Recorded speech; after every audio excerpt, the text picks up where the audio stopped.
What's up guys, Christy Arnett here for Card Player TV, coming to you from the Fontana Lounge at Bellagio for the 5 Diamond World Poker Classic. It's day 3 and there are currently 110 players left and the bubble breaks at 100, so we should see all the players in the money in the next level. And here's an update on the Card Player Player View race. The only person John Fan is sweating in this tournament is Michael Binger, who's still competing. Binger needs to get first in order to overthrow Fan in the #1 spot. Phil Hellmuth, who started the day near the top of the chip counts, seemed a little bit frazzled by the time we caught up with him on a break. I mean, it's been like a nightmare day. I mean, in one hand it came 4-6 king. I had raced with king queen. I bet 12,000. The guy raised me 55,000 all, and I insta-called him.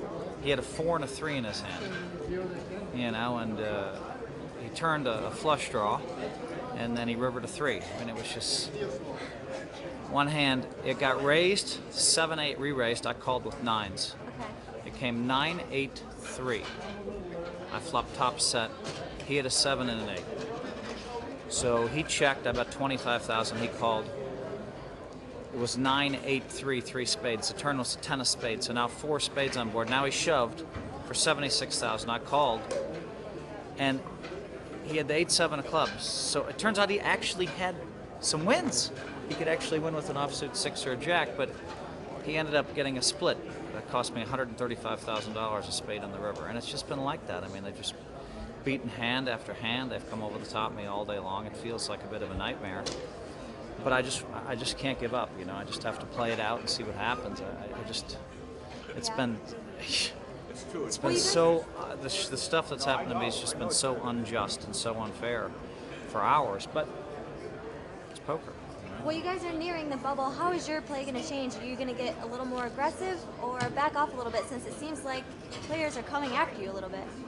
I don't care about the bubble. It makes no difference to me. I mean, I don't care about 4th place. 2nd or 3rd, I care about because it pays $1 million. Mm-hmm. I don't care about 4th place, 5th place, 100th place, 100th. I don't care. So does your play change at all? Not really. I mean, their play will probably change. I mean, I came to win, so that's why I'm here. And it's been just a brutal day. I mean, just if the spade doesn't come on the river, I have another 135,000 on chips, and everything changes because I'd have like 350. Or if the 3-4 guy doesn't hit, I would have had 400,000. And there's just all these other weird hands that have come up, and it's frustrating. We got the other side of the story from Roy Winston. Well, I'll tell you, it was an interesting hand, and I hadn't played a hand in almost the whole level. And Phil looked like he wanted to raise, but I knew he wasn't that strong. And I raised with, I re-raised the initial raiser with 7-8 suited. And on the flop, I flopped a straight draw and a pair.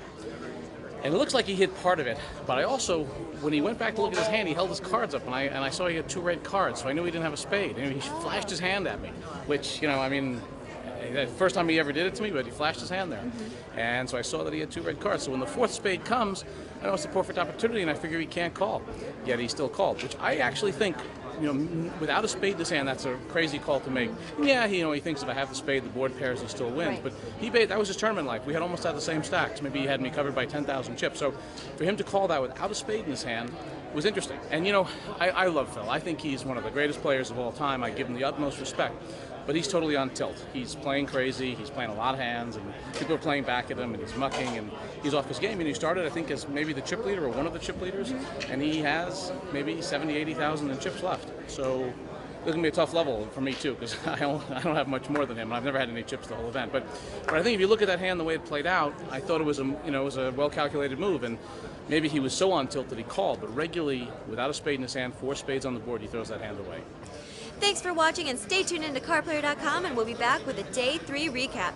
I'm Christy Arnett for Card Player TV.